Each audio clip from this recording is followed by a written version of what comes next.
How I Grew Rich from Seed to Fruit. A gripping, emotional, and obstacle-filled journey of transformation. If someone told me 10 years ago that I'd become a millionaire by planting a single seed, not a literal one, but an idea, I would have laughed and walked away. But life has a strange way of teaching us the value of dirt, sweat, and dreams. My name is Samuel, and this is how I grew rich from seed to fruit. It started with failure. I had just lost my job at a tech firm. I was 29, broke, and sleeping on my cousin's couch in Legos. I had nothing but an old laptop, a cracked phone, and a journal full of scribbles that no one cared about. I remember sitting on a plastic chair one humid evening, staring at a mango seed I had thrown beside the compound wall. It had started to sprout, unnoticed, uninvited. That's when it hit me. If a seed could grow in the middle of dirt, without permission, why couldn't I? That night, I wrote 3 words in my journal. Start with nothing. But the road wasn't romantic. I started with street hawking. I sold handmade soaps I learned to make from YouTube videos. I got insulted. A woman once threw a bar of soap at me, shouting, "Don't ever come here again!" I cried on my way home, but I didn't quit. I studied branding while selling by the roadside.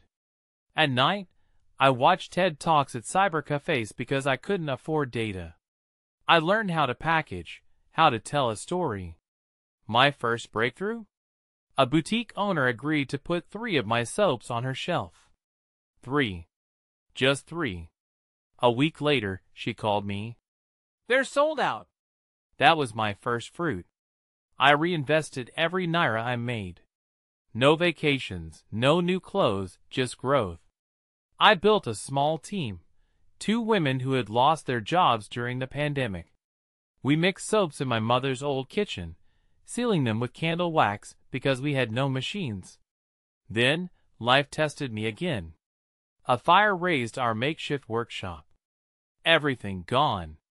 I remember standing there, smoke choking the air, tears streaming down my face, asking God why he hated me. I almost gave up. Almost. But that night, I remembered the mango seed, small, buried, but stubborn. So I started again. I took a small loan, just enough for ingredients and a room the size of a bathroom. I called our brand Root and Rise. I printed labels myself, delivering products on foot. But now, people remembered me. They told others. We got an Instagram shout-out from a local influencer. Then a blog picked our story. That's when the storm turned into rain. Orders came from Abuja, then Port Harcourt, then Accra. Today, Root and Rise supplies organic body products to over 60 stores across Africa. I've hired 42 people.